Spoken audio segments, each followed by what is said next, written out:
الحمد لله والصلاة والسلام على رسول الله وعلى آله وصحبه ومن والاه۔ محترم سامعین، علم دین کا حاصل کرنا یہ بہت بڑا شرف ہے، اللہ تعالی کا بہت بڑا احسان ہے۔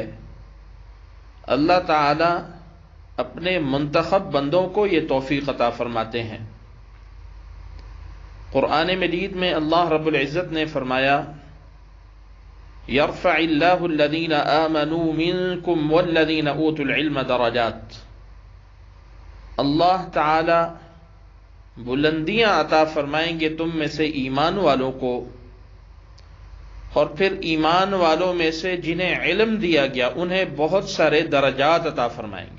معلوم ہوا کہ ایمان والا ہونا بھی بلندی کا ذریعہ ہے، رفعت کا ذریعہ ہے، لیکن ایمان والا ہونے کے بعد صاحب علم ہونا یہ بہت سے درجات کا ذریعہ ہے۔ اللہ تعالیٰ مجھے اور آپ کو یہ اونچے درجات عطا فرمائے۔ دوسری آیت میں اللہ رب العزت ارشاد فرماتے ہیں، قُلْ هَلْ يَسْتَوِي الَّذِينَ يَعْلَمُونَ وَالَّذِينَ لَا يَعْلَمُونَ إِنَّمَا يَتَذَكَّرُ أُولُو الْأَلْبَابِ۔ آپ فرما دیجئے میرے محبوب، علم والے اور بے علم یہ برابر نہیں ہو سکتے،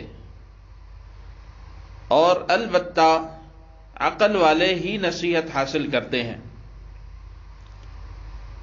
اس آیت سے معلوم ہوا کہ علم والوں کا بہت اونچا مقام ہے۔ اب میں آپ کو علم دین حاصل کرنے پر ایک عجیب حدیث سنانے چلا ہوں۔ ایک تابعی ہیں کثیر ابن قیس رحمہ اللہ، وہ فرماتے ہیں کہ کنت جالسا مع ابی الدرداء فی مسجد دمشق، میں حضرت ابو الدرداء رضی اللہ تعالی عنہ کے ساتھ دمشق کی مسجد میں بیٹھا تھا کہ ایک آدمی آیا اور اس نے کہا، اے ابو الدرداء، میں آپ کے پاس حضور صلی اللہ علیہ وسلم کے مدینہ سے آیا ہوں، یعنی مدینہ منورہ سے، اور مجھے معلوم ہوا ہے کہ آپ کے پاس ایک حدیث موجود ہے رسول اللہ صلی اللہ علیہ وسلم کی، جسے آپ بیان فرماتے ہیں، تو صرف وہ حدیث آپ سے سننے کے لیے آیا ہوں۔ اندازہ کیجئے مدینہ اور دمشق میں کتنے 100 کلومیٹرز کا فاصلہ ہے، تو یہ فاصلہ انہوں نے طے کیا صرف ایک حدیث سننے کے لیے۔ تو حضرت ابو الدرداء رضی اللہ تعالی عنہ نے وہ حدیث بیان کی، کہتے ہیں میں نے رسول اللہ صلی اللہ علیہ وسلم کو یہ فرماتے ہوئے سنا، من سلک طریقا یطلب فیہ علما، جو شخص ایسے راستے پر چل پڑا جس میں اس کا مقصد علم کو حاصل کرنا ہے، تو اللہ تعالی سلک اللہ بہ طریقا من طرق الجنہ، اللہ تعالیٰ اس کو جنت کے راستوں میں سے ایک راستے پر چلا دیتے ہیں۔ وَإِنَّ الْمَلَائِكَ لَتَضَعُ أَجْنِحَتَهَا رِضًا لِطَالِبِ الْعِلْمِ، اور بے شک فرشتے طالب علم کے لیے اپنے پر بچھا لیتے ہیں۔ وَإِنَّ الْعَالِمَ لَيَسْتَغْفِرُ لَهُ مَنْ فِي السَّمَاوَاتِ وَمَنْ فِي الْأَرْضِ، اور عالم دین، علم دین حاصل کرنے والا، یا علم دین انسان پوری زندگی ہی طالب علم رہتا ہے۔ فرمایا عالم کے لیے آسمان اور زمین میں جتنی بھی مخلوقات ہیں، حتیٰ کہ والحیتان فی جوف الماء، مچھلیاں پانی کے پیٹ میں، پانی کے نیچے استغفار کرتی ہیں۔ سبحان اللہ، سبحان اللہ۔ یعنی ہم دین کا علم حاصل کریں پوری زندگی، تو ہمیں اللہ تعالیٰ سے، ہم تو اپنے لیے دعائیں مانگتے ہیں، پوری امت کے لیے مانگتے ہیں، لیکن کیا شان ہے کہ آپ کو معلوم بھی نہیں اس کائنات کا ذرہ ذرہ آپ کے لیے دعائیں کر رہا ہے۔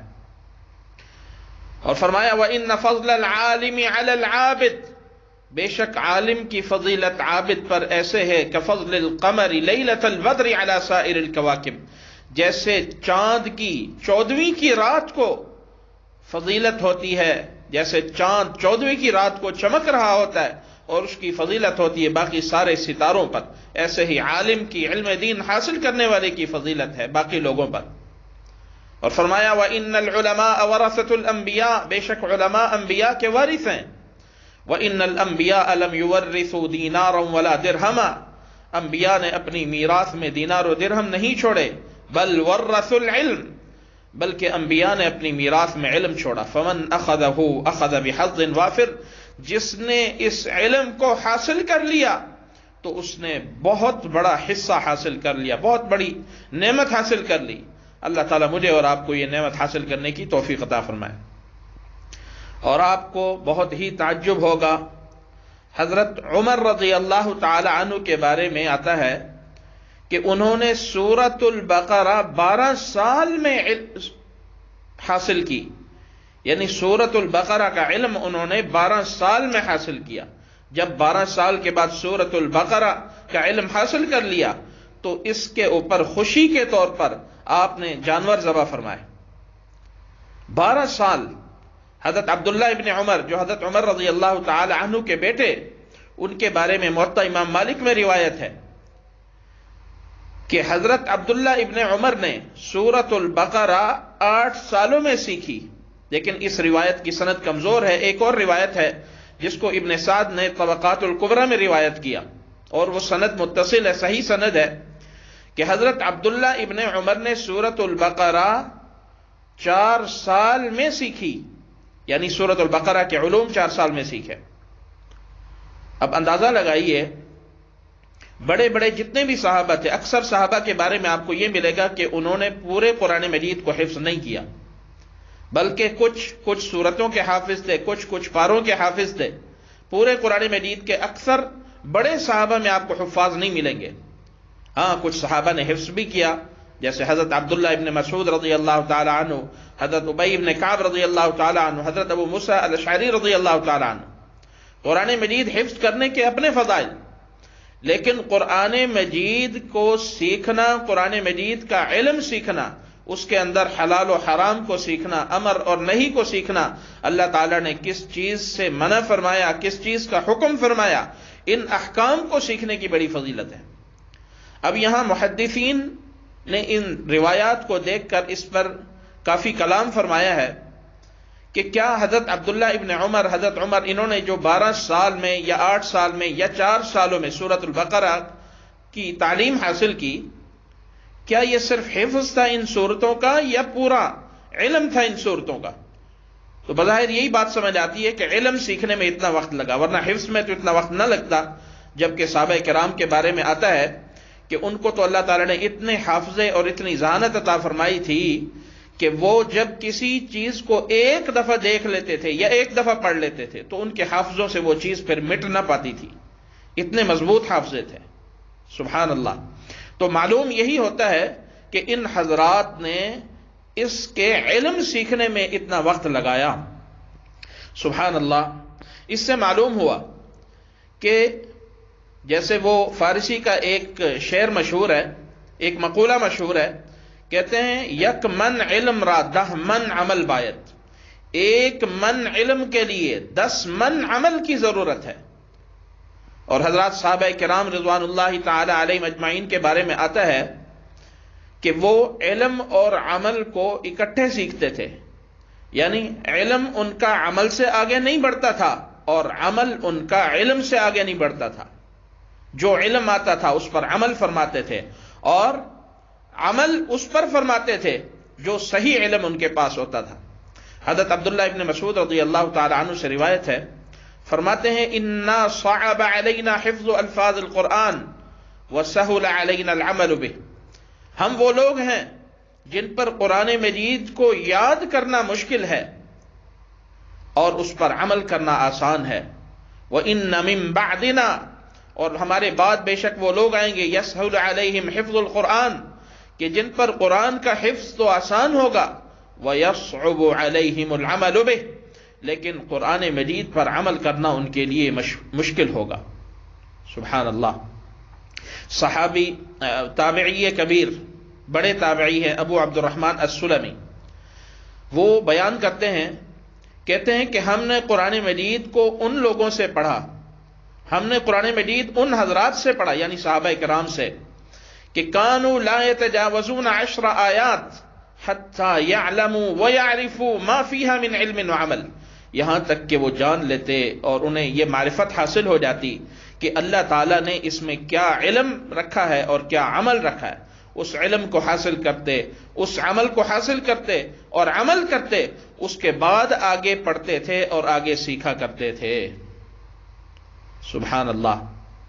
ان احادیث سے، ان تمام روایات سے معلوم ہوا کہ ہمیں دین کا علم حاصل کرنا چاہیے اور اچھے طریقے سے حاصل کرنا چاہیے، بھلے اس میں جتنا وقت لگ جائے۔ یہ معروضات اس لیے پیش کی کہ آپ حضرات کے علم میں دے دوں، میں جو تفسیر عرض کر رہا ہوں، تفاسیر میں جو کچھ موجود ہے اس میں سے یہ عشر عشیر بھی نہیں ہے، یعنی یہ اس کا 10واں حصہ بھی بمشکل ہے جو کچھ تفاسیر میں موجود ہے۔ تو میں بہت کم عرض کر رہا ہوں۔ حضرت علی رضی اللہ تعالی عنہ کرم اللہ وجہ الکریم سے مروی ہے، آپ فرماتے تھے، تفسیر رازی میں امام فخر الدین رازی رحمۃ اللہ علیہ نے لکھا کہ حضرت علی کرم اللہ وجہ الکریم فرماتے تھے کہ سورۃ الفاتحہ اتنی عظیم سورت ہے، اتنی علوم و معارف پر مشتمل سورت ہے کہ اگر میں اس کے اوپر لکھنا شروع کر دوں تو اتنا لکھ سکتا ہوں کہ 70 اونٹ ان کتابوں کو اٹھانے سے عاجز آ جائیں گے۔ سبحان اللہ۔ یہ ہیں علوم و معارف قرآن مجید کے، قرآن مجید کی سورتوں کے، خصوصاً سورۃ الفاتحہ کے۔ تو یہ معروضات اس لیے عرض کر دیں تاکہ آپ حضرات ذرا کمر بستہ ہو جائیں، اچھی طرح اس کے لیے تیار ہو جائیں کہ تھوڑا پڑھیں گے، اچھا پڑھیں گے، اور اس میں ایک اور چیز بھی ذہن میں رکھیں، ہر ساتھی یہ نہ سمجھے، مجھے معلوم ہے کچھ احباب ایسے ہیں، بلکہ اس سے پہلے اپنی کارگزاری میں آپ کو سنا دوں، ہم نے دین کا علم حاصل کیا، میں نے 18 سال پڑھا ہے، اور 18 سال پڑھنے کے بعد مجھے آج 12-13 سال ہو رہے ہیں، یعنی کل 30 سال ہو گئے۔ تو ان 30 سالوں میں جو کچھ پڑھا، جو کچھ مطالعہ کیا، اس کا تھوڑا سا آپ کے سامنے یہ میں پیش کر رہا ہوں۔ اور یہ نہ سمجھیے کہ ہم نے جو کچھ پڑھا ہمیں سارا سمجھ آ گیا، ایک دم سے سمجھ میں آ گیا۔ کچھ باتیں ہمیں پہلے سمجھ آئیں، کچھ بعد میں سمجھ آئیں، کچھ اب سمجھ آ رہی ہیں۔ اب جب آپ کو پڑھا رہا ہوں، ایسے کئی اور سلسلے ہیں جو میں کر رہا ہوں، تو اس میں بہت سی باتیں اب جا کے سمجھ آ رہی ہیں 30 سال بعد۔ تو آپ یہ نہ سمجھیں کہ ہمیں ہر بات پہلے دن سمجھ آنی چاہیے، کچھ ابھی سمجھ آئیں گی، کچھ بعد میں سمجھ آئیں گی۔ اور چونکہ آپ پڑھ رہے ہیں، ایک چیز ایک دن نہیں سمجھ آتی، اسی کا تذکرہ دوسری دفعہ آتا ہے پھر سمجھ آتی ہے، یا تیسری دفعہ آتا ہے پھر سمجھ آتی ہے۔ تو قرآن مجید کی آیات، قرآن مجید کے علوم اسی طرح ہی ہیں، ایک دن آپ کو کچھ سمجھ آئے گا، دوسرے دن کچھ سمجھ آئے گا، تیسرے دن کچھ۔ انشاءاللہ جب ہم آگے جاتے جائیں گے تو آپ کو بہت کچھ سمجھ آنا شروع ہو جائے گا، آپ کا ایک مزاج بن جائے گا، تو اس وقت باتیں آپ کو آسانی سے سمجھ میں آئیں گی۔ تو اس لیے کمر بستہ رہیں اور کوشش فرمائیں کہ تھوڑا پڑھیں، اچھا پڑھیں، اور اللہ تعالیٰ کو راضی کرنے کے لیے پڑھیں۔ جو علم حاصل کریں اس کو صحیح معنی میں حاصل کریں، پھر صحیح معنی میں حاصل کرنے کے بعد اس کے اوپر صحیح معنی میں عمل کریں تاکہ اللہ تعالیٰ کی رضا کا باعث بن جائے، اللہ تعالیٰ مجھ سے راضی ہو جائیں، آپ سے راضی ہو جائیں۔ جزاکم اللہ خیرا۔ آپ سے بھی دعاؤں کی درخواست ہے، میں بھی انشاءاللہ آپ تمام حضرات کے لیے دعا گو ہوں۔ جزاکم اللہ خیرا، وآخر دعوانا ان الحمد للہ رب العالمین۔